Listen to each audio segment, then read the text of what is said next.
A good day, everyone. I hope you are good. So, today we are going to be looking at the analysis of the creditors' transactions. So, we are going to be using the information relating to the books of DK Traders for the month of November 2025. Okay, so it says here, analyze, very important, the following transactions and show effect on the accounting equation in the answer space provided. So let's look at the transactions that occurred between DK Traders and their creditor DM suppliers. So on the first, it says bought goods. So DK Traders bought goods on credit for 50,000 rands from DM suppliers. So DM suppliers is the creditor that we are buying from on credit. So how do we enter this transaction in the accounting equation, or how do we analyze it?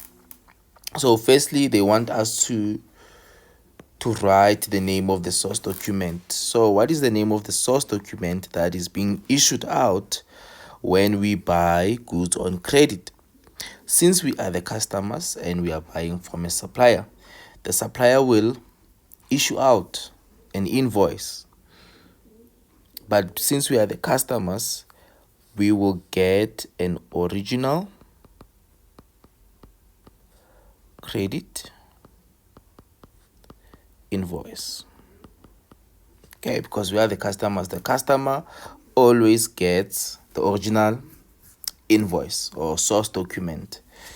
And then this transaction also needs to be recorded in a journal, a subsidiary journal. So the subsidiary journal to record transactions whereby we are buying goods on credit is called the creditors journal. So this transaction is going to be captured in the journal called the creditors journal. So now we need to show the double entry principle. We need to show which account will be debited. We need to also show which account will be credited. Since we are buying stock, and stock is an asset, so we know that assets increase on the debit side and they decrease on the credit side. We are buying stock, so we have more stock, so we are going to write the trading stock account on the debit side because it's increasing and it's an asset. And then which account will be credited? We are buying goods on account, meaning we are taking out the debt for these goods. So we are creating a liability or liabilities for the business. We know that liabilities increase on the credit side, they decrease on the debit side. Okay, but which accounts specifically are we going to use to record purchases on credit? We're going to use the creditors control account. So every transaction that we engage with the creditor in will affect the creditor's control account. Okay, so how do we show effect on the accounting equation? We have an asset and we have a liability here. The assets are increasing, so I'm going to write plus under assets by how much? 50,000. Okay, now we have stock worth 50,000. Nothing on owner's equity, there's no capital transaction, there is no drawings transaction, there is no income or expense transaction. So we leave it like that, there's no effect. And then we have a liability, creditors control, liabilities are increasing, so I'm going to write a plus 50,000 under liabilities. And then I'm done with the first transaction. And then on the 6th, it says returned defective stock to DM suppliers amounting to 25,000. So stock was returned here because it was defective. So we returned stock. So which source document are we going to, or the source document that is going to be issued out by the business when they return stock? So we are returning stock back to the creditor. So we need to issue out a source document called a debit note. So when a business returns goods to a supplier due to being damaged or incorrect or unsatisfactory, the business will issue a debit note, which is a document sent by a buyer to the seller to formally request the credit to their account. Okay, it shows that the buyer is debiting the seller's account. Okay, in this case, we are going to debit the creditor's control account. Okay, so since we are the ones issuing out the debit note, we are going to keep a duplicate of that. So